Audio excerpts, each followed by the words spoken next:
নমস্কাৰ স্বাগতম জনাইছো আপুনি চাই আছে দ্য প্ৰাইম টাইম শ্ব' আপুনি বাৰু N95 মাস্কখন ব্যৱহাৰ কৰি আছে নেকি সঘনাই দেখা গৈছে যে বিভিন্নজনে কৰবাত যদি ট্ৰিপল লেয়াৰ মাস্কখন ব্যৱহাৰ কৰিছে কৰবাত কিন্তু আমি N95 মাস্ক আকৌ ভাল্ভ থকা মাস্ক ব্যৱহাৰ কৰি আছে বিভিন্নজনে আপুনিও তেনেকৈ N95 মাস্ক আকৌ ভাল্ভ থকা মাস্কখন আপুনি ব্যৱহাৰ কৰিছে নেকি এই প্ৰশ্নটো এইভাবে সুধিছো কিয়নো N95 হে ভাল্ভ থকা N95 মাস্কৰ অপব্যৱহাৰৰ বিৰুদ্ধে স্বাস্থ্য মন্ত্ৰণালয়ে দিছে হকিয়নি N95 মাস্ক হ'ব পাৰে যথেষ্ট ক্ষতিকাৰক আৰু কেনেকৈ ক্ষতিকাৰক হ'ব পাৰে আমি চিকিৎসকৰ সৈতে এই বিষয়ে আলোচনা কৰিম আজিৰ অনুষ্ঠানৰ মাজত বিশেষকৈ N95 মাস্কৰ যি ভাল্ভ আছে সেই ভাল্ভৰ ফলত এটা উলুটা প্ৰভাৱ এটা পৰিব পাৰে যাৰ ফলত উলুটা বিয়পিব পাৰে হে সংক্ৰমণ যেহেতু কোভিড-19ৰ সময়ছোৱাত এই সংক্ৰমণৰ সময়ছোৱাত বা এই পেণ্ডামিকত মাস্ক এটা অপৰিহাৰ্য বস্তু আমাৰ বাবে হৈ পৰিছে আমি ঘৰ বাহিৰলৈ ওলালে আমি মাস্ক পৰিধান কৰাটো বাধ্যতামূলক কৰা হৈছে পিছে আমি বাৰু কি ধৰণৰ মাস্ক আচলতে কেনেকৈ ব্যৱহাৰ কৰিব লাগে বিভিন্নজন বিশেষজ্ঞ বিভিন্নখিনি সময়ত কথাখিনি বুজাই আহিছে বা হেলথ মিনিষ্ট্ৰী স্বাস্থ্য মন্ত্ৰণালয়ৰ তৰফৰ পৰা এই কথাখিনি বাৰম্বাৰ কৈ থকা গৈছে আসলতে কোনে ব্যৱহাৰ কৰিব লাগে N95 মাস্ক বিশেষকৈ বজাৰত যি উপলব্ধ সাধাৰণ মাস্ক বা N95 এখন ভাল্ভ থকা মাস্ক আছে এখন ভাল্ভ নথকা মাস্ক আছে আপুনি কেনেকৈ হেখনৰ সঠিককৈ ব্যৱহাৰ কৰিব বা এই মাস্কৰ যি ভাল্ভ আছে এই ভাল্ভ আনৰ বাবে কি ধৰণে ক্ষতিকাৰক হোৱাৰ সম্ভাৱনা আছে শেহতীয়াকৈ N95 হে ভাল্ভ থকা বা ৰেসপিৰেটৰ ভাল্ভ থকা যিখন মাস্ক এই মাস্কখন ব্যৱহাৰ কৰাৰ বিৰুদ্ধে সেইখন ব্যৱহাৰ কৰিলে আসলতে হকিয়নি দিছে বা কেতবোৰ নিৰ্দেশনা দিছে কেন্দ্ৰীয় স্বাস্থ্য মন্ত্ৰণালয়ে যেহেতু এতিয়া সংক্ৰমণ দ্ৰুতগতিত বাঢ়িছে প্ৰায় 12.5 লাখ মানৰ ওচৰ পাইছেগৈ এতিয়া সমগ্ৰ দেশত আক্ৰান্তৰ সংখ্যা আৰু দিনে নিতো প্ৰায় 29,000ৰো অধিক হৈছেগৈ মৃত্যুৰ হোৱা লোকৰ সংখ্যা নিতো এনেকৈ আক্ৰান্ত হোৱা লোকৰ সংখ্যা বা মৃত্যু হোৱা লোকৰ সংখ্যা বাঢ়িবলৈ ধৰিছে তেনে পৰিপ্ৰেক্ষিততে কোভিড-19ৰ ক্ষেত্ৰত নতুন গাইডলাইনছ আহি আছে বা স্বাস্থ্য মন্ত্ৰণালয়ৰ তৰফৰ পৰা কেতবোৰ নতুন নিৰ্দেশনা দি থকা গৈছে তাৰ মাজতে শেহতীয়া এটা নিৰ্দেশনা হৈছে যে N95 মাস্ক ভাল্ভ থকা মাস্কখন আপুনি ব্যৱহাৰ কৰিব নালাগে কিয় নালাগে দুগৰাকীকৈ জ্যেষ্ঠ চিকিৎসক মোৰ সৈতে সংযুক্ত হৈছে দুগৰাকীকৈ স্বাগতম জনাইছো প্ৰথমে মই সংযুক্ত হ'বলৈ বিচাৰিম ডক্টৰ প্ৰণৱ বৰুৱা তেখেত ইমাৰ্জেন্সি বিভাগৰ চিকিৎসক এলচিটি হাস্পতাল আৰু লগতে সংযুক্ত হৈছে মোৰ সৈতে ডক্টৰ প্ৰণিতা শইকীয়া তেখেত মাইক্ৰোবায়োলজিষ্ট আৰু তেখেত GNRC হাস্পতালৰ মাইক্ৰোবায়োলজিষ্ট মই প্ৰথমে আহিবলৈ বিচাৰিম ডক্টৰ প্ৰণৱৰ ওচৰলৈ ডক্টৰ প্ৰণৱ বৰুৱা বিভিন্নজনে N95 মাস্কখন আমি দেখো যে N95 মাস্কখন আচলতে ব্যৱহাৰ কৰে আৰু N95 এ ভাল্ভ থকা মাস্কখন ব্যৱহাৰ কৰে সেই ভাল্ভ থকা মাস্কখন আচলতে ব্যৱহাৰ নকৰিবলৈ কৈছে কেন্দ্ৰীয় মন্ত্ৰণালয়ে এতিয়া কিহৰ বাবে কৈছে আচলতে N95 হে ৰেসপিৰেটৰ থকা বা ভাল্ভ থকা মাস্কখনত কি বিপদ মাতি আনিব পাৰে ডক্টৰ প্ৰণৱ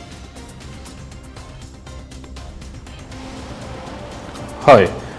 প্ৰথমতে আমি এই কথা জনা উচিত কি এই আমি মাস্কখন কিয় ব্যৱহাৰ কৰিছো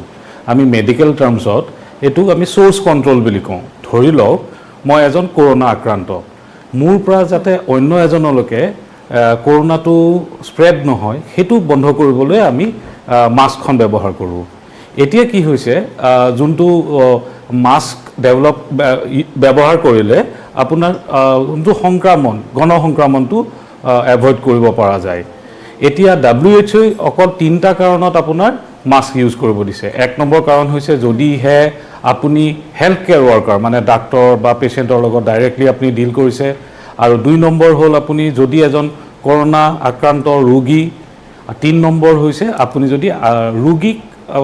মানে হেলথ কেয়াৰ ওয়াৰ্কাৰৰ নিচিনা ৰোগীক ঘৰতে আপুনি ৰোগীৰ কেয়াৰ দিয়ে এই তিনটা কাৰণত মাস্ক ব্যৱহাৰ কৰিব দিছে মাস্ক মানে এটা বেৰিয়াৰ ডিভাইস যিটোৰে আপোনাৰ সংক্ৰমণ বন্ধ কৰিব পাৰে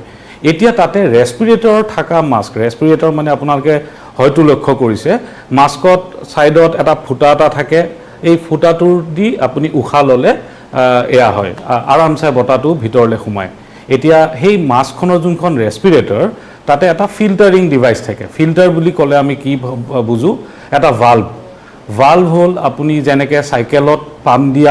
পাম্পটো দিয়া সময়ত সোমায় তাৰ পিছত উলাই নাহে অকমান ডিস্টাৰবেন্স হৈ আছে সো হেতু নিচিনা আপোনাৰ মানে ভাল্ভটো কোৱা ডিস্টাৰ্ব হৈ আছে তাৰ পিছত এতিয়া সেই ভাল্ভ যোনটো আছে সেই ভাল্ভটোৱে অকল বতাটো সোমোৱাত সহায় কৰে বতাহটো ওলোৱাত সহায় কৰে এতিয়া আপুনি যেতিয়া বাইচাইকেল চলোৱা মানুহ বা কোনোবা খেলুৱৈ মাস্ক এখন পিন্ধি গ'লে চশমা কিন্তু ঘামি যায় চশমাত আপোনাৰ ফগিং হৈ যায় এই ফগিং হোৱাটো বন্ধ কৰিবলৈ আপোনাৰ ৰেসপিৰেটৰ থাকিলে সহায় হয় কিন্তু আমাৰ কৰোনা যোনটো কৰোনা প্ৰিভেন্ট কৰিবলৈ এটো একেবাৰে নহয় কাৰণ কৰোনা আক্ৰান্তজনৰ পৰা যোনখিনি ভাইৰাছৰ পাৰ্টিকল সেইখিনি এই মাস্কৰ ফিল্টাৰ থ্ৰু দি ওলাই যাব পাৰে এইটো কাৰণতে আপোনাৰ কেন্দ্ৰ চৰকাৰৰ যোনটো মেডিকেল মিনিষ্ট্ৰি হেল্থ মিনিষ্ট্ৰি সিহঁতে এটো এভয়েড কৰিব দিছে আৰু CDCও ইনফেক্ট আমেৰিকাৰ centres for disease control and prevention সিহঁতেও এই ফিল্টাৰ মাস্ক ব্যৱহাৰটো কৰিবলৈ মানা কৰিছে হয় মই পুনৰ আহিম আপোনাৰ ওচৰলৈ ডক্টৰ প্ৰণীতা আপোনাৰ সৈতে সংযুক্ত হৈছো তেখেতে ইতিমধ্যে বুজাই কৈছে যদি আপুনিও শুনিছে যে মাস্কখনত আচলতে কিয় ব্যৱহাৰ কৰিব নালাগে আৰু শেহতীয়াকৈ যেহেতু গাইডলাইনছ দিয়া হৈছে N95 এখন যিখন মাস্কত এটা ৰেসপিৰেটৰ থাকে বা এটা ভাল্ভ থাকে আৰু এখনত নাথাকে দুইটাৰ মাজৰ পাৰ্থক্যটো আচলতে কি যিখন নথকা ভাল্ভ সেইখন নিশ্চয়কৈ ব্যৱহাৰ কৰিব পাৰিব নে সেইখনো আচলতে ব্যৱহাৰ কৰিবলৈ আমি এটা বিশেষ কাৰণতহে লাগে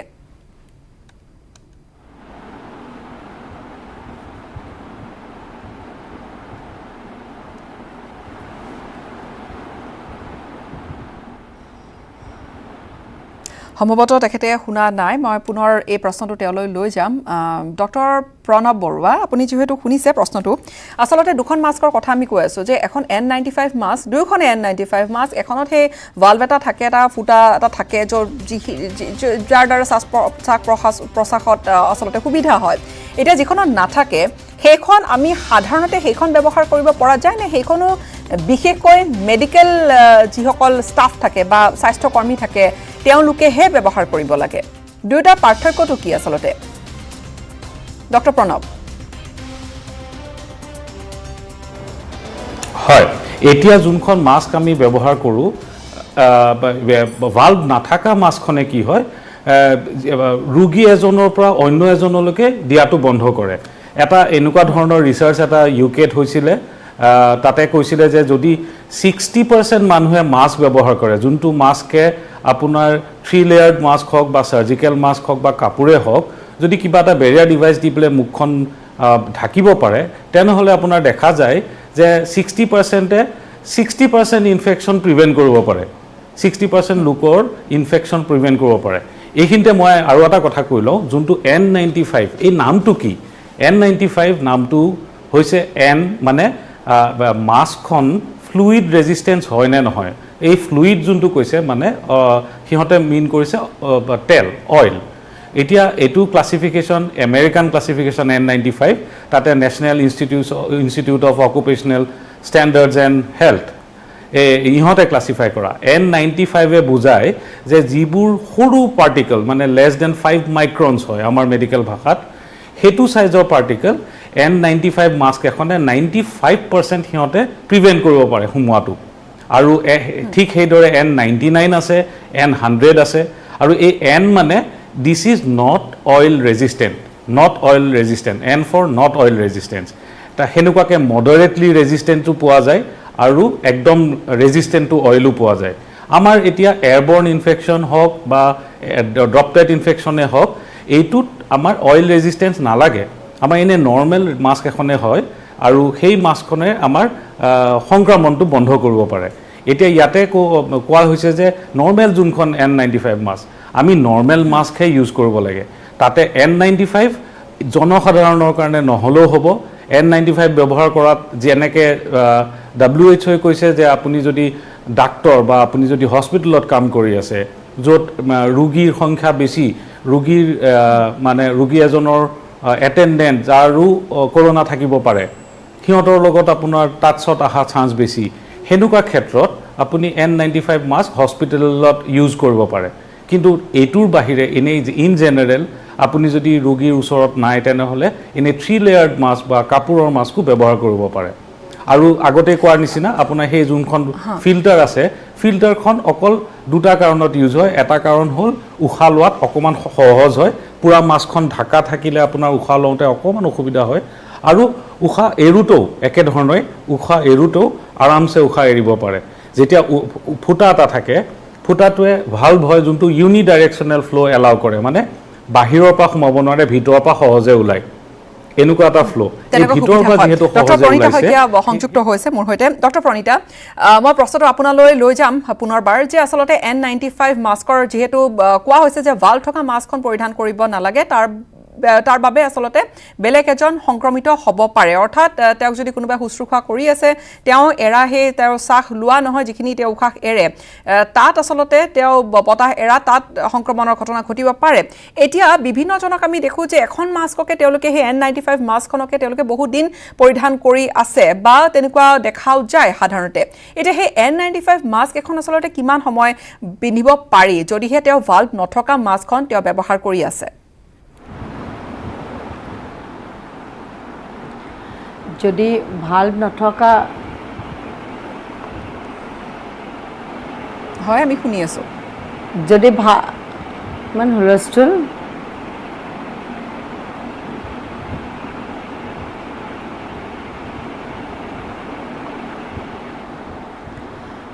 আপুনি কৈ যাব আমি শুনি আছো ভাল্ভ নথকা মাস্ক এখন ব্যৱহাৰ কৰি আছে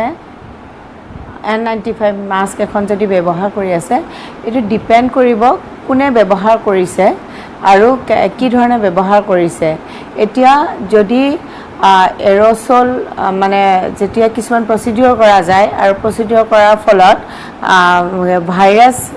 ডিঙিৰ পৰা নিৰ্গত হ'ব পাৰে আৰু হেবোৰ বায়ুৰ লগত মিলি যায় আমি তাক এৰসল বুলি কওঁ আৰু যদি এৰসল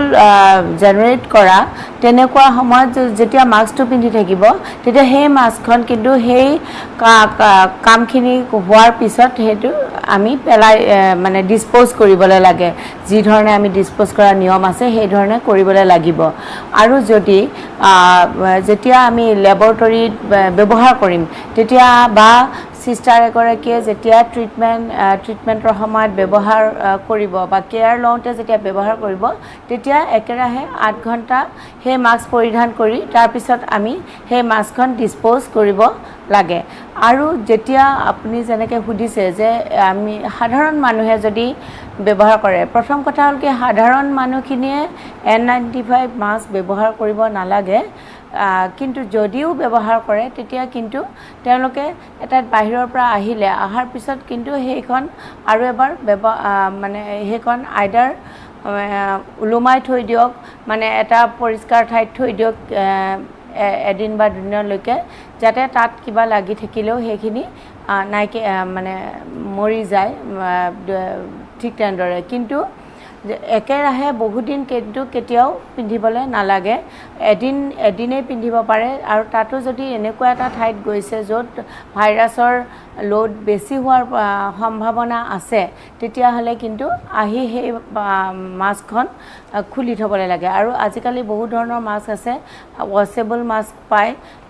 ধুব পাৰি আৰু নহলে বা ৰ'দত দিবলৈ পাৰি তেনেধৰণে ব্যৱহাৰ কৰিব লাগে কিন্তু আমি প্ৰায় দেখা গৈছে যে আসলে ব্যৱহাৰটো নাজানাৰ ফলত একেখন মাস্ককে ব্যৱহাৰ কৰি আছে এতিয়া মই যেনে কৈছো যেনেকে নিজৰ এজন মানুহৰ যদি ইনফেকচন আছে তেতিয়াহ'লে কি হ'ব তেওঁৰ ভিতৰ সাইডটো প্ৰথমতে কন্টামিনেট হ'ব আৰু তাৰ পিছতে আৰু ভাল্ভ থকা যদি মাস্ক ব্যৱহাৰ কৰে এই ভাল্ভেদি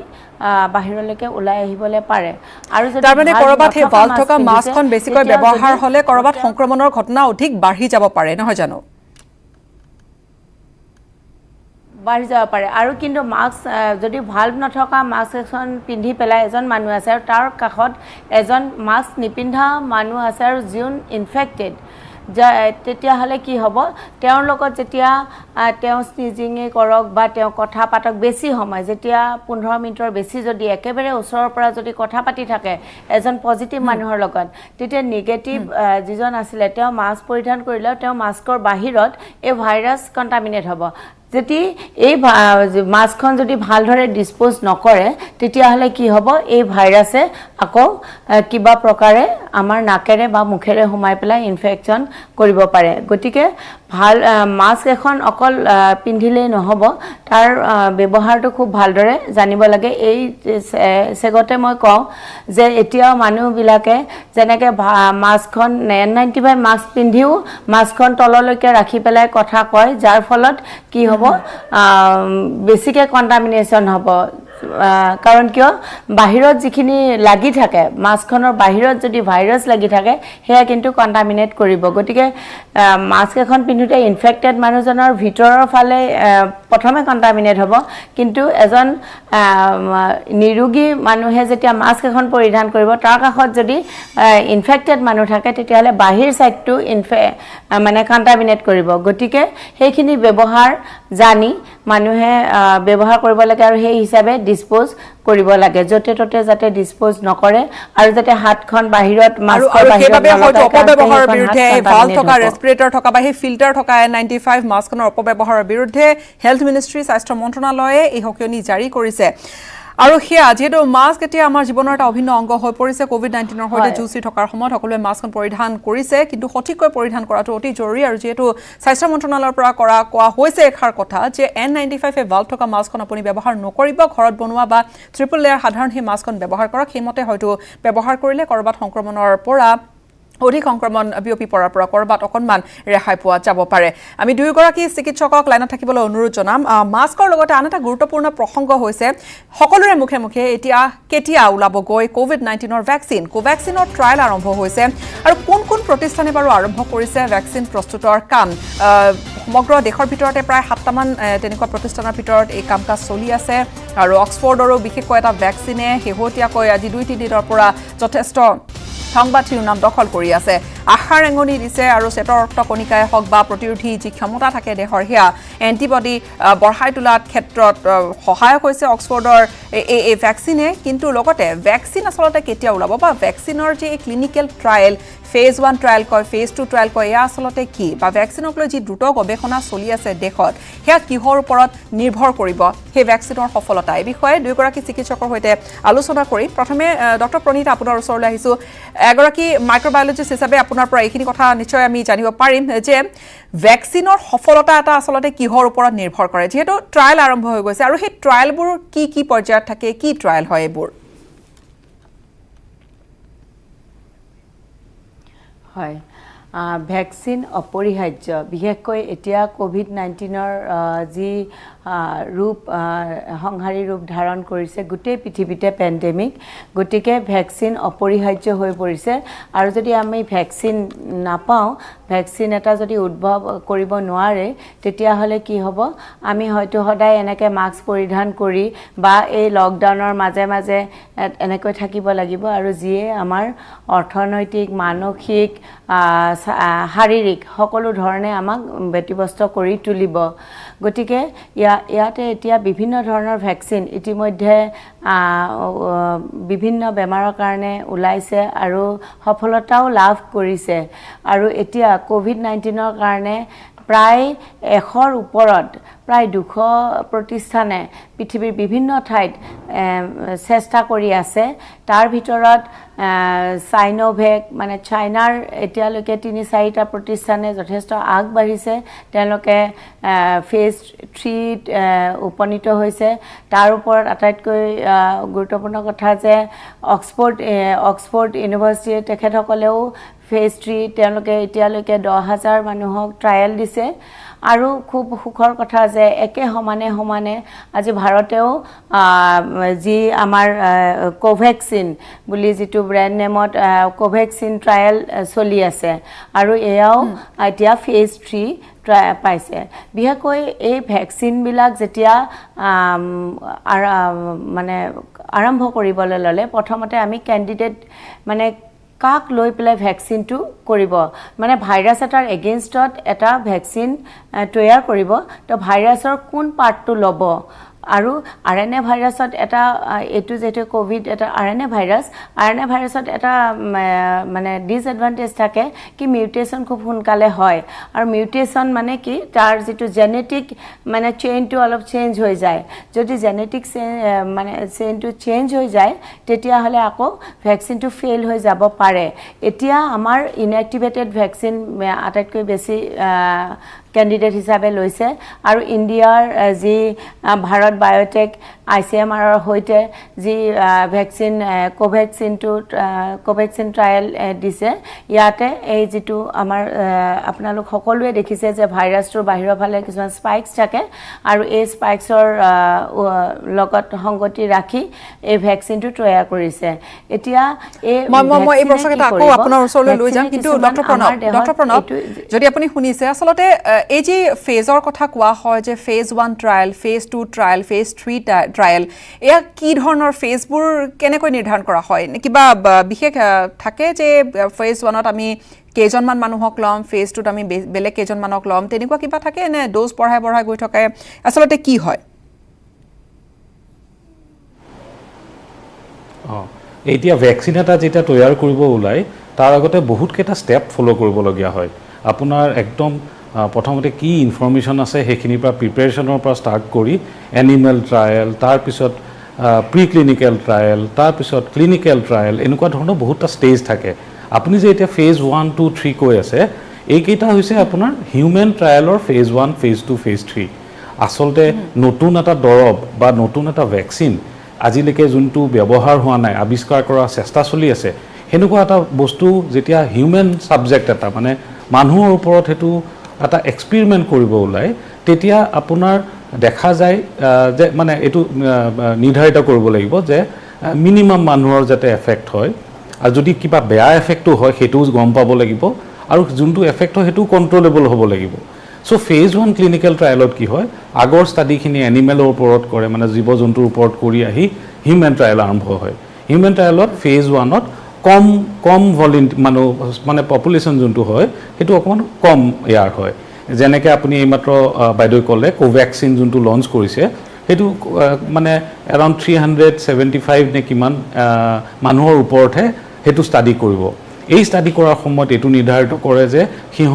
সিহঁতৰ অন্য ৰোগ নাই মানে এনে আদাৰৱাইজ সুস্থ মানুহৰ ওপৰতহে এই ভ্যাকচিনটোৰ হেতে প্ৰয়োগ কৰে এটা ভ্যাকচিনটো প্ৰয়োগ কৰি হেতে কি চাব চাইছে হেতে চাব যে এই ইমিউনোজেনিসিটি কওঁ আমি মানে এন্টিবডি এই ভ্যাকচিন যোনটো ভাইৰাছৰ জীবিতই হওক বা ভাইৰাছটো মাৰি পেলোৱা ভাইৰাছটোৱে ভিতৰত সোমাই বা ভাইৰাছৰ কোনো এটা অংশ জেনেটিক মেটেৰিয়েল বা সেল ওয়াল এনেকুৱা এটা বস্তু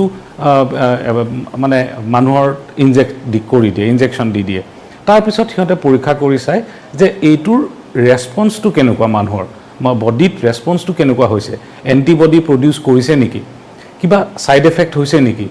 এটু ডোজত কাম কৰিছে নেকি নে ডোজটো বঢ়াব লাগিব এনেকুৱা ধৰণৰ কথা বেসিক্যালি ফেজ 1 আৰু ফেজ 2 সিহঁতে নাম্বাৰ অফ পিপল মানে পপুলেশন অফ ষ্টাডি পপুলেশনটো সিহঁতে আকৌ কম কৰে যোনটো সেকেন্ড ফেজ 2 হয় ফেজ 2ত আকৌ সিহঁতে এই মানুহৰ সংখ্যাটো বঢ়াই দিব যোনটো আগতে আপোনাৰ 375 নে কিমান আছে এই কোভ্যাক্সিনত দ্বিতীয় ফেজত সিহঁতে এটা 750 ল'ব মানে ফেজ 1 আৰু ফেজ 2 শেষ হোৱাৰ পিছত প্ৰায় 1100 মানুহ সিহঁতে এয়া কৰিব এতিয়া যদি আপুনি খুদে কিবা নিৰ্দিষ্ট নম্বৰ এটা দৰকাৰ নেকি হেনেকুৱা কোনো কথা নাই ফেজ 1ত কম মানুহৰ ওপৰত প্ৰয়োগ কৰে ফেজ 2ত হে নম্বৰটো অকমান বঢ়াই দিয়ে আৰু বয়স এতিয়া ধৰক ফেজ 1টো সিহঁতে আৰম্ভণিতে 18 বছৰৰ পৰা 55 বছৰ বয়সৰ মানুহকহে লৈছে যাৰ অন্য কোনো ৰোগ নাই ডায়াবেটিস নাই বলে কিডনি প্ৰবলেম ক্যান্সাৰ হেনেকুৱা নাই এনে সুস্থ হেনেকুৱা জনৰ ওপৰত প্ৰয়োগ কৰিছে তাৰপিছত ফেজ 2টো সিহঁতে সুস্থ মানুহৰ ওপৰতে প্ৰয়োগ কৰিব কিন্তু বয়সৰ লিমিটটো অকমান এক্সটেন্ড কৰি দিব যোনটো 18 বছৰ হেতু হয়তো 15 বা 12 বছৰলৈকে লৈ আনিব যোনটো 55 বছৰ হেতু 65 বছৰ বয়সলৈ লৈ যাব তাৰ পিছত সিহঁতে লাহে লাহে বঢ়ায় এই দুটা ফেজ হৈ যোৱাৰ পিছত ফেজ 3 টো হ'ব এই ফেজ 3 ত আকৌ কি হয় এতিয়া নম্বৰটো থাউজেণ্ডছত হ'ব যোনটো হৰ ঘৰত আছিল হেতু হাজাৰৰ সংখ্যাত হ'ব এতিয়া এনেকে phase 1 phase 2 phase 3 clinical trials শেষ হৈ যোৱাৰ পিছত সিহঁতে লৈ যিখিনি ইনফৰমেশন পালে সেইখিনিলৈ সিহঁতে এই একেখিনি বস্তুৱে চাব যে নতুন বস্তু ফেজ 1ত চাইছে সেইটো নহয় বস্তুটো ভেকচিনটো ছেফ হয় নাই ভেকচিনটোৱে এণ্টিবডি প্ৰডিউচ কৰিবলৈ ক্ষমতা আছে নে নাই ভেকচিনৰ আৰু কিবা এডভাৰ্ছ এফেক্ট আছে নেকি চিৰিয়াছ ছাইড এফেক্ট হৈছে নেকি এনেকুৱা ধৰণৰ বস্তুবোৰহে ক্লিনিকেল ট্ৰায়েলত ষ্টাডি কৰে ডক্টৰ প্ৰণীতা মই আপোনাৰ ওচৰলৈ আহিম কিন্তু তাৰ পূৰ্বে এটা চমু বাণিজ্যিক বিৰতিৰ সময় হৈছে এটা বিৰতি ল'ম আৰু তাৰ পিছতে আলোচনা অব্যাহত ৰাখিম বিৰতিৰ সময় পুনৰ স্বাগতম জনাইছো আমি কোভ্যাক্সিন বা আন যি ভ্যাকচিন তৈয়াৰ হৈ আছে বৰ্তমান যি ভ্যাকচিনৰ ট্ৰায়েল চলি আছে কোভিড-19ৰ বিৰুদ্ধে সেই সম্পৰ্কে কথা পাতি আছো ডক্টৰ প্ৰণীতা শইকীয়া যেহেতু তেখেতে ডক্টৰ প্ৰণৱে বিৰতিৰ পূৰ্বে গোটেইখিনি কথা বুজাই কৈছে যে কেনেকুৱা ধৰণৰ হ'ব পাৰে ফেজ হ'ব এতিয়া প্ৰশ্নটো হৈছে এনে ফেজসমূহৰ পৰা বা তাৰ কিবা ভ্যাকচিনটোৰ ছাইড এফেক্ট আছে নেকি সেইখিনি চোৱাৰ পৰা আৰম্ভ কৰি গোটেই ট্ৰায়েলকেইটা শেষ হোৱালৈকে কিমানমান সময়ৰ প্ৰয়োজন হয় এয়া কোভিড-19ৰ ক্ষেত্ৰত কিবা বেলেগ এটা সময়ৰ প্ৰয়োজন হ'ব নে গোটেইবোৰ ভ্যাকচিনৰ ক্ষেত্ৰত মোটামুটি একে সময়ৰ প্ৰয়োজন হয় আগতে যিবোৰ ভ্যাকচিন ইতিমধ্যে ওলাই গৈছে যথেষ্ট সময়ৰ প্ৰয়োজন হয় 2 বছৰ 2.5 বছৰ তেনেকুৱা সময় লাগে কিছুমান ভ্যাকচিন তৈয়াৰ কৰোতে কিন্তু যেহেতুকে এই কোভিড-19 পেণ্ডেমিক হৈ আছে আৰু ই অতিকে অপৰিহাৰ্য হৈ পৰিছে সেই কাৰণে বাকি সকলো কাম বাদ দি সাইন্টিষ্টসকলে কোভিড-19 ভ্যাকচিনৰ যথেষ্ট মানে সময় দিছে আৰু যি অফিচিয়েল কিছুমান ৰেগুলেটৰিজ কিছুমান থাকে এই ৰেগুলেটৰিজ বিলাকতো বহুত সময় লাগে কিন্তু এই কোভিড-19ৰ ক্ষেত্ৰত আমি যেটো পৰিলক্ষিত হৈছে যে অতি মানে ট্ৰায়েলবোৰ কৰিবৰ কাৰণে ফেজ 1 ফেজ 2 ট্ৰায়েল বিলাক কৰিবৰ কাৰণেও কিন্তু অনুমতি বিলাক আগৰ ভ্যাকচিন বিলাকতকৈ কিন্তু সোনকালে পাইছে আৰু সেই কাৰণে ট্ৰায়েলবোৰ আগবাঢ়ি গৈ আছে আৰু এতিয়া থাৰ্ড ফেজ পাইছে এতিয়া থাৰ্ড ফেজত যেহেতুকে হাজাৰৰ ঘৰত মানুহ ট্ৰায়েল দিব আৰু তাৰ লগতে এইখিনি চাব যে এন্টিবডি মূল উদ্দেশ্যটোৱে হ'ল এই ভ্যাকচিনটো যে ভ্যাকচিন দিয়াৰ ফলত আমাৰ দেহত এন্টিবডি ফৰ্ম হ'ব স্পেসিফিক এন্টিবডি এগেইনষ্ট SARS-CoV-2 কোভিড-19ৰ এগেইনষ্টত এন্টিবডি ফৰ্ম হ'ব আকৌ এতিয়া এই এন্টিবডি কিমানখিনি দেহত তৈয়াৰ হ'ল এইটো কিন্তু জুখি চাব পৰা ব্যৱস্থা আছে আৰু সেইখিনি জুখি চাব যাতে যদি সাফিসিয়েন্ট যথেষ্ট পৰিমাণৰ এন্টিবডি ইয়াৰ এগেইনষ্টত তৈয়াৰ হয় আৰু সাস্টেইন কৰে দেহত বহু দিনলৈকে এই এন্টিবডিজ বিলাক থাকে সেইখিনি নেক্সট পৰ্যায়ত সেইখিনি চোৱা হ'ব আৰু যাতে যদি হসাই এন্টিবডি দেহত যথেষ্ট পৰিমাণৰ হৈ থাকে তেতিয়া আকৌ পিছৰ পৰ্যায়লৈকে যাব পাৰিব আৰু তেতিয়া মানুহক মানে সমাজত মাছ মানুহৰ মাজত ভ্যাকচিন দিব পাৰিব আৰু এইখিনি সময়তে কিন্তু কি সাইড এফেক্ট হ'ব পাৰে সেইখিনি চাই ল'ব আৰু সেই কাৰণে প্ৰথমতে যেতিয়া ভ্যাকচিন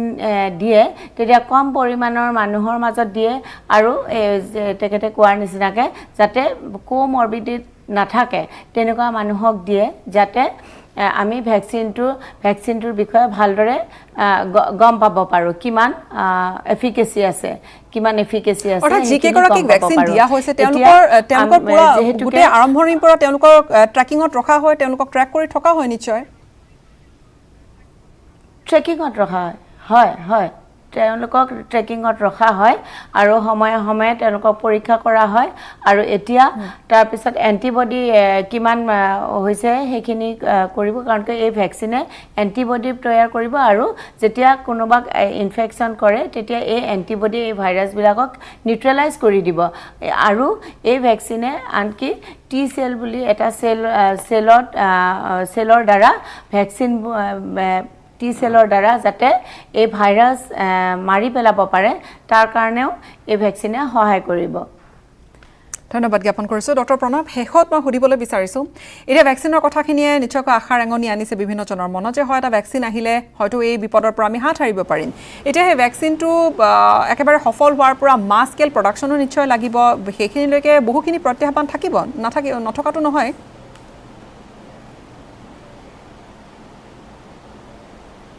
হয় এই বাইদেউ এইমাত্ৰ কোৱাৰ নিচিনা আপোনাৰ ক্লিনিকেল ট্ৰায়েল শেষ হোৱাৰ মানেই যে শেষ সেইটো নহয় ইহঁতে লৈ পেলাই ক্লিনিকেল ট্ৰায়েলৰ ৰিজাল্টবোৰ ষ্টাডি কৰিব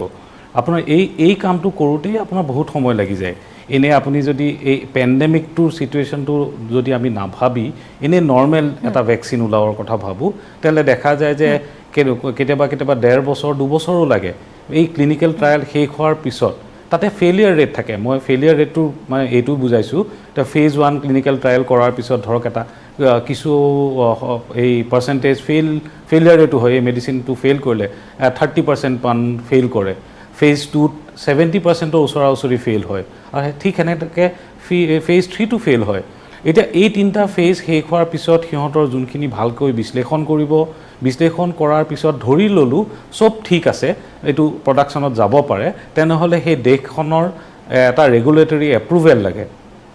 ৰেগুলেটৰী এপ্ৰুভেল মানে ধৰক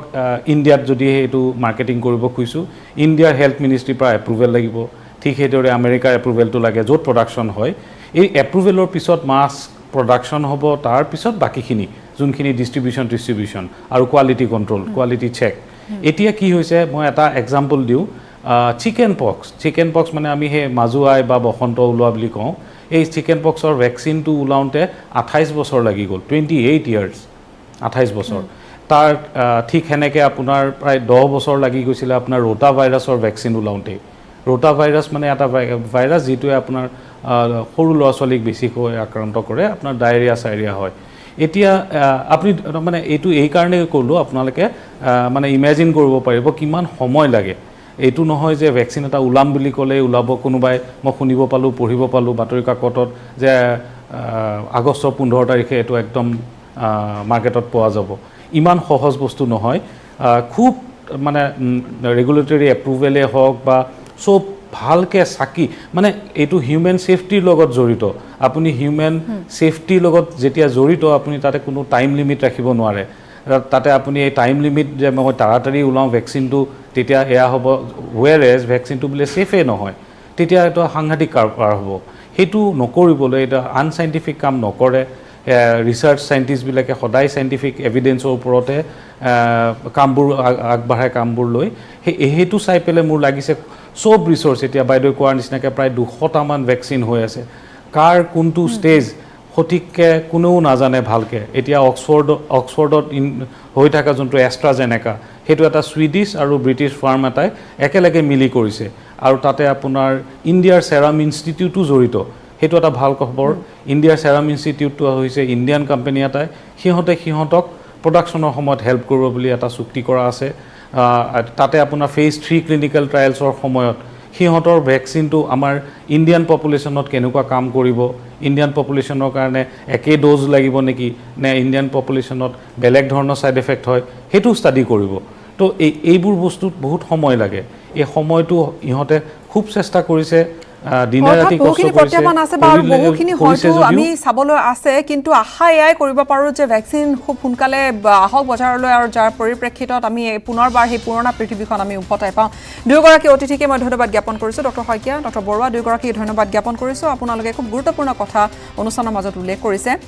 এটা চমু বাণিজ্যিক বিৰতিৰ সময় হৈছে কিন্তু পুনৰবাৰ কৈছোঁ যে ভেকচিনৰ সফলতা এতিয়াও সম্পূৰ্ণৰূপে সফলতা দেখিবলৈ হয়তো আমি বাকী আছে বিভিন্ন কাম কাজ যদিও বা চলি আছে ভেকচিন সম্পৰ্কীয় কিন্তু এতিয়াও বজাৰলৈ ভেকচিন ওলোৱা নাই অৰ্থাৎ আমি এতিয়াও সেই সতৰ্কতাখিনি অৱলম্বন কৰিয়েই চলিব লাগিব বিৰতি এটাৰ সময় হৈছে বিৰতি এটা লৈছোঁ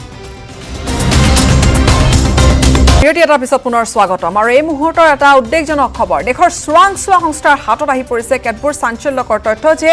CAA নাগৰিকত্ব সংশোধনী আইনৰ সুযোগ লৈ ভাৰতত প্ৰৱেশৰ অপেক্ষাত আছে এতিয়া চুবুৰীয়া ৰাষ্ট্ৰৰ ইছলাম ধৰ্মীয় লোক ধৰ্মান্তৰিত হৈছে আনকি একাংশ ইছলাম ধৰ্মী লোক তেওঁলোকে খ্ৰীষ্টিয়ান ধৰ্ম লৈছে ইতিমধ্যে আফগানিস্তানৰ তেনে 25টাকৈ ঘটনাৰ আলমত কেন্দ্ৰীয় চৰকাৰৰ হাতত এখন প্ৰতিবেদন দাখিল কৰিছে চোৰাংচোৱা বিভাগে চোৰাংচোৱা সংস্থাৰ সূত্ৰৰ পৰা লাভ কৰা খবৰ অনুযায়ী আফগানিস্তানৰ পৰা ভাৰতলৈ আহি নাগৰিকত্ব পাবলৈ ইছলাম সম্প্ৰদায়ৰ লোকে গ্ৰহণ কৰিছে এতিয়া খ্ৰীষ্টিয়ান ধৰ্ম আৰু উল্লেখযোগ্য যে বিগত বৰ্ষত সংসদত গৃহীত হৈছিল নাগৰিকত্ব সংশোধনী আইন আৰু ভাৰতীয় সংসদে যোৱা বছৰ প্ৰণয়ন কৰা এই নাগৰিকত্ব সংশোধনী আইন 2019 নিশ্চিত কৰা সুবিধাসমূহ গ্ৰহণ কৰিবলৈ যেন চুবুৰীয়া ৰাষ্ট্ৰৰ ইছলাম সম্প্ৰদায়ৰ লোক ধৰ্মান্তৰিত হোৱাৰ খবৰ অতি সম্প্ৰতি পোহৰলৈ আহিছে আৰু এই খবৰে এতিয়া তোলপাৰ লগাইছে কিয়নো আইবি ইণ্টেলিজেন্স ব্যুৰোৱে এনে 25টা ঘটনাৰ তালিকা কেন্দ্ৰক অৰ্পণ কৰিছে ভাৰতীয় চোৰাংচোৱা সংস্থাই এই তথ্য সংগ্ৰহ কৰি আফগানিস্তানৰ এনে 25টাকৈ ঘটনাৰ এখন তালিকা কেন্দ্ৰীয় চৰকাৰক দিছে আৰু চোৰাংচোৱা সন্থাৰ সূত্ৰৰ পৰা লাভ কৰা খবৰতে আফগানিস্তানত ভাৰতলৈ আহি নাগৰিকত্ব পাবলৈ ইছলাম সম্প্ৰদায়ৰ লোকে খ্ৰীষ্টিয়ান ধৰ্ম গ্ৰহণ কৰিছে এই তেওঁলোকৰ তালিকাত বা তেওঁলোকৰ প্ৰতিবেদনত এইখিনি কথা উল্লেখ আছে কিয়নো তেওঁলোকৰ হাতত এনে কেইবাটাও ঘটনা পৰিছে উল্লেখযোগ্য যে যি যোৱা বছৰ গৃহীত হোৱা নাগৰিকত্ব সংশোধনী আইনৰ যোগেদি পাকিস্তান বাংলাদেশ আৰু আফগানিস্তানৰ ধৰ্মীয় সংখ্যালঘুৰ এই ধৰণৰ কিছু ঘটনাৰ হয়তো আশংকা বিভিন্নজনে কৰিছিল যি নহওক কিন্তু এই মুহূৰ্তত আইনখনৰ কথা যদি কওঁ আইনখন প্ৰণয়নৰ পাছত বিধি প্ৰস্তুতৰ 6 মাহৰ সময়সীমা উকলি গৈছে বিধি প্ৰস্তুত এতিয়ালৈকে হোৱা নাই এতিয়া এই যি ধৰ্মান্তৰিত হোৱা ঘটনা এই 25টা ঘটনাৰ এই যি তালিকাই কিন্তু তোলপাৰ লগাইছে আৰু সংযুক্ত হম আমি আমাৰ দিল্লী ব্যুৰো চিফ পাৰ্থজ্যোতি বৰাৰ সৈতে পাৰ্থ দেশৰ চোৰাংচোৱা হাতৰ এই যি চাঞ্চল্যকৰ তথ্য আৰু এই যি 25টা ঘটনা য'ত আফগানিস্তানৰ ইছলাম ধৰ্মীয় লোকে খ্ৰীষ্টিয়ানিটি লৈছে বা খ্ৰীষ্টিয়ান ধৰ্ম লৈছে নিশ্চয় এটা উদ্বেগজনক এটা খবৰ কিয়নো কাৰ সুযোগ লৈ ভাৰতত প্ৰৱেশৰ অপেক্ষাত আছে গীতাশ্ৰী এই আশংকা প্ৰকাশ কৰা হৈছিলে যেতিয়া এই আইনখন প্ৰণয়ন হৈছিলে বা আইনখন প্ৰণয়ন কৰাৰ চিন্তা চৰ্চা চলি আছিলে খচৰা প্ৰস্তুত কৰা হৈছিল বা খচৰা প্ৰস্তুতৰ সময়ত যি কমিটি গঠন কৰা হৈছিল এই কমিটিটো একাংশ সচেতন ব্যক্তিয়ে একাংশ সাংসদে এই আশংকা প্ৰকাশ কৰিছিলে আৰু এই মুহূৰ্তত এই আশংকা বাস্তৱিত হোৱা পৰিলক্ষিত হৈছে ইতিমধ্যে আপুনি জনাইছে নাগৰিকত্ব সংশোধনী আইন 2019 যিখিনি সুবিধা নিশ্চিত কৰিছে সুবিধাসমূহ গ্ৰহণ কৰিবলৈ কিছু লোকে এই পন্থা গ্ৰহণ কৰিছে ইতিমধ্যে আফগানিস্তানৰ পৰা ভাৰতত প্ৰৱেশ কৰা কিছু লোক ধৰ্মান্তৰিত হৈছে তেওঁলোকে মুছলমান ধৰ্ম ত্যাগ কৰি খ্ৰীষ্টিয়ান ধৰ্ম তেওঁলোকে গ্ৰহণ কৰিছে ইয়াৰ এটাই কাৰণটো হৈছে যাতে তেওঁলোকে CAA অধীনত ভাৰতৰ নাগৰিকত্ব গ্ৰহণ কৰিব পাৰে ইতিমধ্যে আপুনি জনাইছে ইণ্টেলিজেন্স ব্যুৰোৱে এক প্ৰতিবেদন কেন্দ্ৰীয় চৰকাৰক দাখিল কৰিছে আৰু সেই প্ৰতিবেদনত আফগানিস্তানৰ পৰা ভাৰতত প্ৰৱেশ কৰি ধৰ্মান্তৰিত হোৱা তেনেধৰণৰ 25টা ঘটনা বা 25 জন লোকৰ তেওঁলোকে ঘটনাৰ বিৱৰণ দাঙি ধৰিছে গতিকে এই এক উদ্বেগজনক বিষয় আৰু যি সূত্ৰৰ পৰা এই খবৰটো আহিছে সেই এক গতানুগতিক সূত্ৰ কেৱল আমালৈ অহা নাই সেই গতানুগতিক সূত্ৰৰ পৰা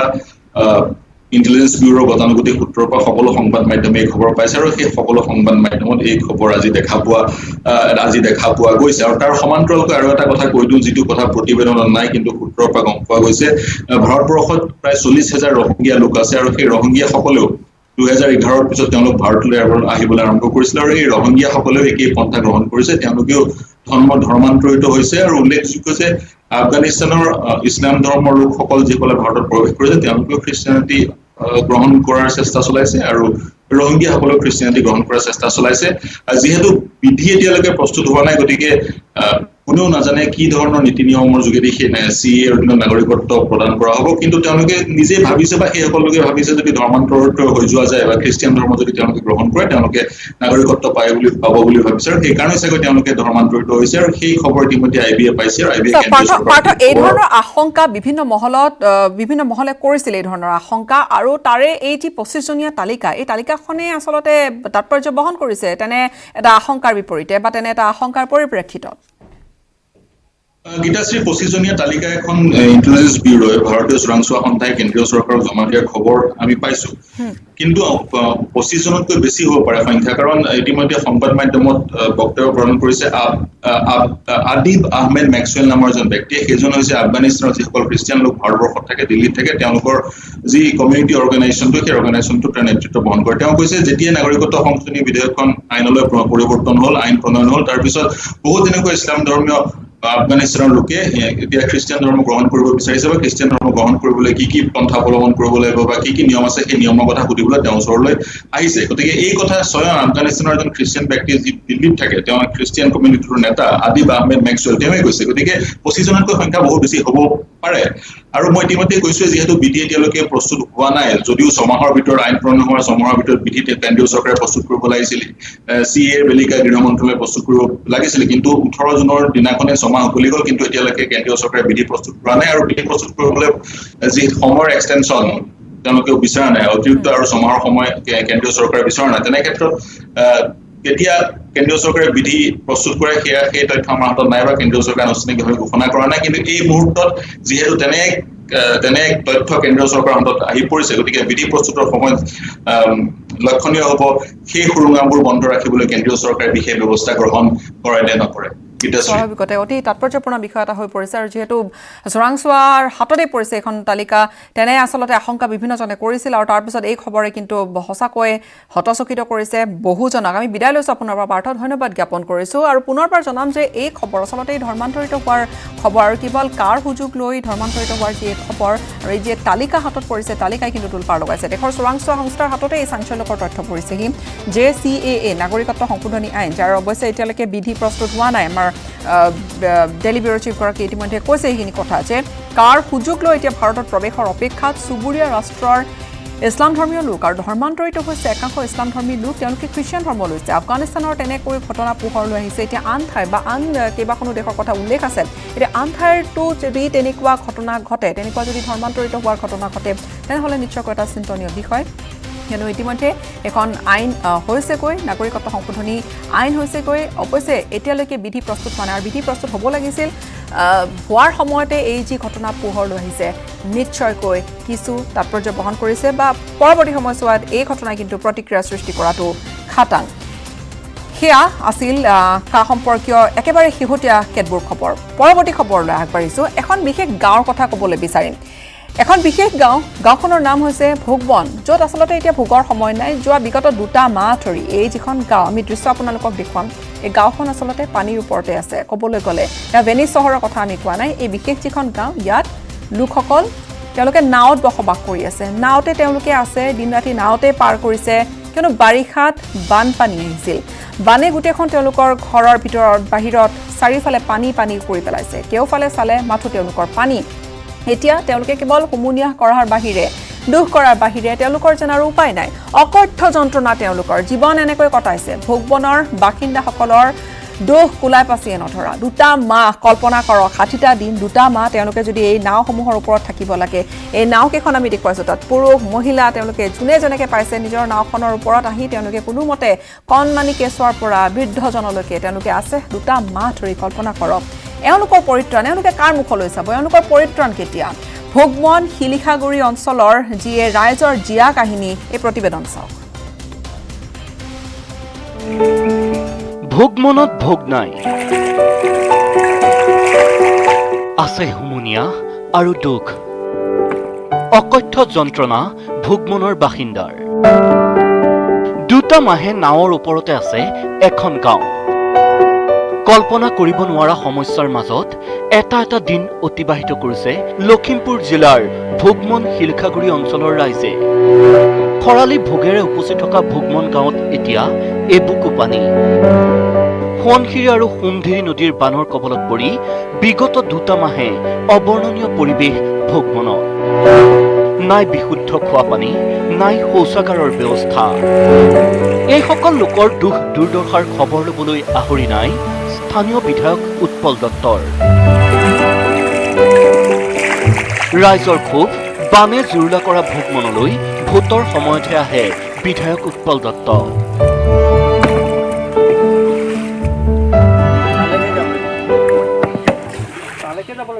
আমাৰ গাঁৱলৈ কোনো মানুহ নহয়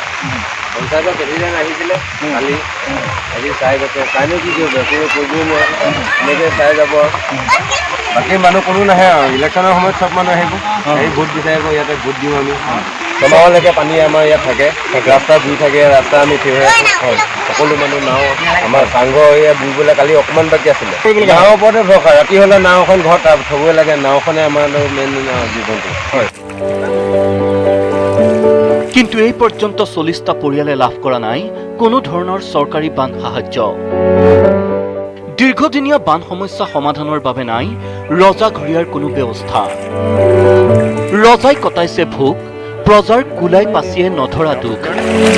ৰাইজৰ চিন্তা ভৰ বাৰিষা চকু মেল খাবনে কুম্ভকৰ্ণ নৃত্যত থকা বিধায়ক উৎপল দত্তৰ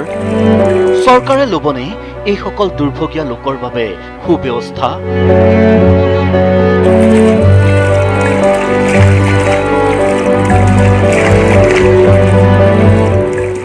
লখিমপুৰৰ পৰা সঞ্জীৱ লাহনৰ report news 18 Assam north east পৰাশাৰে ৰৈ আছে তেওঁলোক ৰজাঘৰীয়ে কেতিয়া চকু মেলি চাব সেয়া ৰজাঘৰীয়াৰ কথা এতিয়া সময় আন এটা চমু বাণিজ্যিক বিৰতিৰ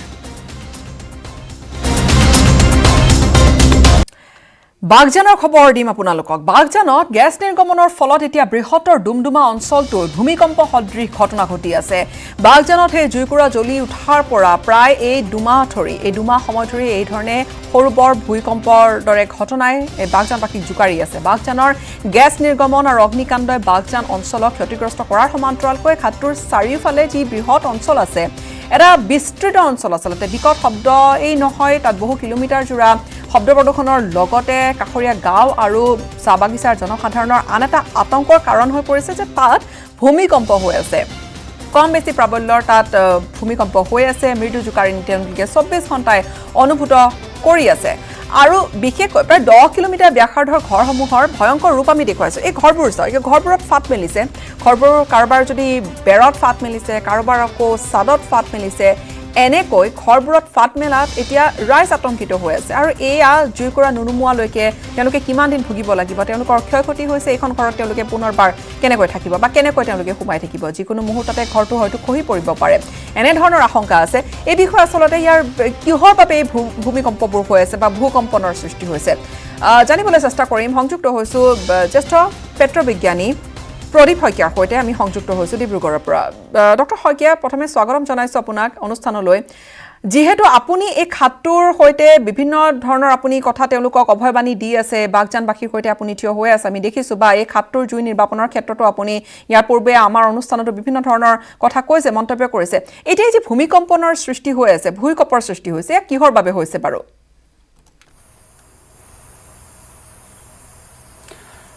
এই ভূমিকম্পটো হোৱাৰ মই আগতেও এবাৰ ইংগিত দি থৈছিলোঁ বা ছ'চিয়েল মিডিয়াতো অলৰেডি মই দি আছোঁ বাগজানৰ লোকৰ লগতো কথা পাতি আছোঁ এই ভূমিকম্পৰ মূল কাৰণটো হৈছে একচুৱেলি যিটো তৰল ওলাই আহিছে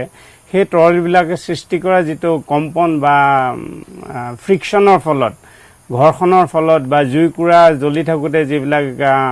ডাইনেমিক এক্টিভিটি হৈছে জুই পাৰ্টিকেলবিলাকৰ লগত সেই ডাইনেমিক এক্টিভিটিবিলাকে একোটা কম্পনৰ সৃষ্টি কৰিছে সেই কম্পনটোৰ কাৰণে এই ভূমিকম্পটো হৈছে এইটো আচলতে কোনো টেকটনিক ভূমিকম্প নহয় টেকটনিক এক্টিভিটিৰ কাৰণে হোৱা এটা ভূমিকম্প নহয় it's a dynamic activity of the ফ্লুইডৰ যিটো ডাইনেমিক এক্টিভিটি হৈছে ৱেলটোৰ ভিতৰৰ পৰা প্লাছ যিখিনি জুই জ্বলোতে যিখিনি ভাইব্ৰেশ্যনৰ সৃষ্টি হৈছে ইমান ডাঙৰ একোৰা জুই জ্বলিছে তাৰ কাৰণে সৃষ্টি হৈছে তাৰ লগতে এতিয়া যিহেতু পানী দি আছে গতিকে পানীৰ কাৰণে আকৌ এটা নতুন ধৰণৰ ফ্ৰিকশ্যন এডিশ্যন হৈ গৈছে যাৰ কাৰণে যেতিয়াই বেছিকৈ পানী দিয়ে তেতিয়াই ভূমিকম্পৰ কম্পনবিলাক অলপ বাঢ়ি আছে but it's not a technical tectonic earthquake এইটো এটা জাষ্ট এলুভিয়েল লেভেলত হৈ থকা এটা ভূমিকম্প মানে এলুভিয়েল লেভেল বুলি আপুনি যদিও বা কৈছে এতিয়া আমি সাধাৰণভাৱে যদি আমি সাধাৰণ একেবাৰে ভাষাত বুজিবলৈ যাওঁ আমি জানো যে ভূমিকম্প হ'লে মাটিৰ তলৰ যি তৰপবোৰ থাকে তাত ক'ৰবাত অকণমান ওপৰ তল হয় গৈ তাৰ ফলতে ভূমিকম্প হয় এতিয়া এই যি ঘটনা এয়া আচলতে মাটিৰ কিমান গভীৰতালৈকে হৈছে বুলি আপুনি ক'ব বিচাৰে হয় সেইটো হ'ল কি আপুনি যিখিনি কৈছে টেকটনিক এক্টিভিটিজ টেকটনিক প্লেটৰ কাৰণে আমাৰ যিটো যেনেকৈ আমাৰ অসমখন জোন 5ত পৰে টেকটনিক এক্টিভিটি এইবিলাক বহুত দ হয় কিন্তু ইয়াৰ যিটো ভূমিকম্প হৈছে এইটো ভূমিকম্প এলুভিয়েল লেভেলত হৈ আছে এলুভিয়েল লেভেলত হয়তো জেগা বিশেষে 200 মিটাৰ 300 মিটাৰ 150 মিটাৰ 500 বা 20 মিটাৰ 30 মিটাৰো হ'ব পাৰে গতিকে এলুভিয়েল অসমৰ যিহেতু ৰিভাৰ ডিপজিটেড মেইনলি চেণ্ডষ্টোন গতিকে এলুভিয়েল লেভেলটো অলপ তললৈকে আছে 150 মিটাৰ মানলৈকে এলুভিয়েলটো আছে গতিকে এই 150 মিটাৰ মানৰ ভিতৰতে এই কম্পনটো সৃষ্টি হৈছে তাৰ বিশেষ তললৈ যাব পৰা নাই তাৰমানে যিবিলাক সলিড কম্পেক্টেড যিবিলাক ৰক তাৰ পৰা এইটো কম্পন হোৱা নাই কম্পনটো আহিছে এলুভিয়েলটো হৈছে কি যিখিনি লো কম্পেক্টেড লেছ কম্পেক্টেড যিখিনি ওপৰৰ মাটি যিখিনিক আমি য'ত আমি খেতি বাতি কৰোঁ গছ গছনি শিপা ধৰিব পাৰে বা যিখিনি ওপৰৰ যিখিনি কম্পেক্ট হোৱা নাই এতিয়াও এইখিনিয়ে হ'ল আমাৰ এলুভিয়েলখিনিত চিম্পল ডিপজিটেড আৰু এই এলুভিয়েলখিনিতে মোৰ অনুমান বাগজানত খুব 1-150 মিটাৰ মানলৈকে এলুভিয়েল আছে এই 150 মিটাৰ মানলৈকে সেই তাৰ এতিয়া ভিতৰতে এতিয়া এতিয়া যদি এই যি ঘটনা আজি দুমাহ ধৰি তেওঁলোকে সৰু বৰ এই ধৰণৰ কম্পন পাই আছে বা ঘৰসমূহত ফাট মেলিছে আমি ভিজুৱেলছো দেখুৱাইছো বা তেওঁলোক চিন্তিত এতিয়া ঘৰৰ ছাদখনত বা বেৰখনত যদি ফাট মেলে স্বাভাৱিকতে সকলো আতংকিত হৈ থাকিব এতিয়া এই ধৰণৰ ঘটনা তেওঁলোকৰতো ক্ষয়ক্ষতি হৈছে সেয়া আমি দেখিছোৱে কিন্তু এই ঘটনা কিমান দিনলৈ অব্যাহত থাকিব জুইকুৰা নুনুমোৱালৈকে নিশ্চয় এতিয়া কম্পনটোতো যি মুহূৰ্তত জুইকুৰা নহয় যি মুহূৰ্তত ব্লো আউটটো মানে ফ্ল'টো তলৰ পৰা ফ্ল'টো যি মুহূৰ্তত কণ্ট্ৰলত আহি যাব সেই মুহূৰ্ততে ভূমিকম্পটো বন্ধ হ'ব তাৰ আগলৈকে ভূমিকম্প একেৰাহে চলিয়ে থাকিব কাৰণ ফ্ল'টো বন্ধ কৰিবই লাগিব আৰু ফ্ল' বন্ধ হোৱাৰ লগে লগেই জুই বন্ধ হওক নহওক ডাজেণ্ট মেটাৰ কিন্তু ফ্ল'টো বন্ধ হ'ব লাগিব কাৰণ জুইটো ফ্ল' হ'লেহে চলি আছে ফ্ল' যেতিয়া বন্ধ হৈ যাব জুইটো বন্ধ হৈ যাব তেতিয়া লগে লগে এই ভূমিকম্পটো বন্ধ হৈ যাব কিন্তু তাৰ দীৰ্ঘম্যাদী এফেক্ট এটা থাকি যাব সেইটোৱে ডাঙৰ কথা এতিয়া আমি যিবিলাক দেখিছোঁ কণ্ডেনছেটখিনি ওলাইছে জ্বলি গ'ল হয়তো এমাহ দুমাহ ছমাহলৈ এটা এফেক্ট থাকিব আৰু যিবিলাক প্ৰদূষণ হৈছে এইবিলাক যিহেতু কণ্ডেনছেট আৰু গেছৰ প্ৰদূষণ গতিকে এবছৰৰ ভিতৰতে ক্লিন হৈ যাব কিন্তু যিটো ভূমিকম্পৰ কাৰণে এইটো এলুভিয়েল লেভেলত যিটো ডিষ্টাৰবেঞ্চ হ'ল এই ডিষ্টাৰবেঞ্চটো হয়তো আৰু 10-15 বছৰ 20 বছৰলৈ লং টাৰ্ম এফেক্ট হ'ব হেতু কেনেকুৱা ধৰণৰ ক্ষয়ক্ষতি হ'ব পাৰে কাৰণ মাটিৰ যিটো পেকিং হয় যিটো আমি যদিও এলুভিয়েল কওঁ এলুভিয়েল হ'লেও এইটো এটা মাটিৰ পেকিং থাকে পেক হৈ থাকে য'ত গছৰ শিপাবিলাক সোমাই গছবিলাক ধৰি থাকে এই পেকিংটো ডিষ্টাৰ্ব হৈ গ'ল কমেও 2-3 কিলোমিটাৰ ডিষ্টেঞ্চলৈকে যিটো আমি কম্পেকশ্যন ফেক্টৰ বুলি কওঁ লেণ্ডৰ কম্পেকশ্যন ফেক্টৰ এনেও এলুভিয়েলৰ কম্পেকশ্যন ফেক্টৰ বহুত ল' কিন্তু এই জোকাৰণিৰ ফলত যেনেকৈ কুইক চেণ্ড সৃষ্টি হয় আমেৰিকাৰ ফালে বহুত ঠাইত কুইক চেণ্ড অলপ কঁপনি হ'লে কুইক চেণ্ড সৃষ্টি হৈ মানুহ সোমাই যাব পাৰে টান চেণ্ড কিন্তু সোমাই যাব পাৰে ঠিক তেনেকৈ এই এলুভিয়েলতো এতিয়া কি হৈছে বিকজ অফ কণ্টিনিউ যিটো ভাইব্ৰেশ্যন হৈ আছে কণ্টিনিউ ভাইব্ৰেশ্যন হৈ থকা মাজে মাজে আনকি মই জনামতে 4.5 ৰিক্টাৰ স্কেললৈকে কোনোবা সময়ত গুচি যায় নৰ্মেলি 3-4 ভিতৰত ৰিক্টাৰ স্কেলত আছে কিন্তু মাজে মাজে যিহেতু আজিকালি এতিয়া পানী দিছে কালিয়ে বাগজানৰ যেতিয়ালৈকে নিৰ্গমন বন্ধ নহয় তেতিয়ালৈকে ভূমিকম্প কৰ্মাৰো কোনো সম্ভাৱনা নাই মই বিদায় ল'ব লাগিব আপোনাৰ পৰা ধন্যবাদ জ্ঞাপন কৰিছোঁ আপুনি গোটেইখিনি কথা বিস্তৃত ৰূপত কৈছে কিন্তু প্ৰশ্নটো হৈছে যে অসমৰ দৰে এডোখৰ ঠাই য'ত কোৱা হয় যে আমি আৰ্থকুৱেক জ'ন 5 বা আমি 5 নম্বৰ সেই জ'নটোত পৰোঁ য'ত ভূমিকম্প অতি প্ৰবণ এতিয়া তাত এই ধৰণৰ সৰু বৰ ভূমিকম্প বা কম্পন যদিও বা কোৱা হৈছে বা তেওঁ ক'বলৈ বিচাৰিছে যে বৰ বেছি এটা গভীৰতাত হোৱা নাই কিন্তু তাৰ মাজতে যদি ক'ৰবাত এটা ডাঙৰ ভূমিকম্প এটা আহে এইডোখৰ ঠাইৰ কি হ'ব স্বাভাৱিকতে তাত হয়তো আশংকা কৰা হৈছে বা আশংকা কৰিব পাৰি যে তাত হয়তো ক্ষয়ক্ষতি আৰু অধিক ভয়ানক ৰূপত হ'ব এতিয়া কি হ'বলৈ গৈ আছে বা আমি হয়তো ৰখিব লাগিব এই তাৰ নিৰ্গমন যি ধৰণে ডক্টৰ শইকীয়াই কৈছে বা প্ৰদীপ শইকীয়াই কৈছে তেখেতে কোৱাৰ ধৰণে হয়তো সেই নিৰ্গমনটো বন্ধ হোৱালৈকে আমি ৰ'ব লাগিব তাৰ পিছতে হয়তো এখন ছবি আমি পাম কিন্তু হয় তাৰ মাজতে যদি ডাঙৰকৈ ভূমিকম্প এটা হয় আশংকা নুই কৰিব নোৱাৰি যে বৃহৎ এটা অঘটন ঘটি যাব পাৰে যি নহওক হয়তো বৈজ্ঞানিক দৃষ্টিভংগীৰে ইয়াৰ ওপৰত এটা এক আলোচনা হ'ব লাগে আৰু সেই আলোচনা হ'লেহে বাকী কিমান ক্ষয়ক্ষতি হ'ব বা কি ধৰণৰ ক্ষয়ক্ষতি হ'ব পাৰে কি আশংকা থাকে সেইখিনি কথা ওলাই পৰিব নিশ্চিত ৰূপত আমি আটাইকেইগৰাকী অতিথিকে ধন্যবাদ জ্ঞাপন কৰিলোঁ খুব গুৰুত্বপূৰ্ণ কথা তেওঁলোকে আলোচনা কৰিলে অনুষ্ঠানৰ মজিয়াত ইয়াত আৰু ইয়াৰে সৈতে আচলতে সময় হ'ল এই অনুষ্ঠান সামৰাৰ কিন্তু মূল কথাটো হৈছে যে বাঘজানৰ এই মুহূৰ্তলৈকে বাঘজানত সেই জুইকুৰা জ্বলি আছে আৰু বাঘজানত হয়তো আৰু কিছু সময় লাগিব সেই জুই নুমোৱাৰ ক্ষেত্ৰত যিহেতু তাত কালি আন এটা বিস্ফোৰণৰ ঘটনা ঘটিছিল আৰু তাত পুনৰবাৰ অগ্নিকাণ্ডৰ সূত্ৰপাত ঘটিছিল ইয়াৰে সৈতে সামৰি মাৰিছোঁ ধন্যবাদ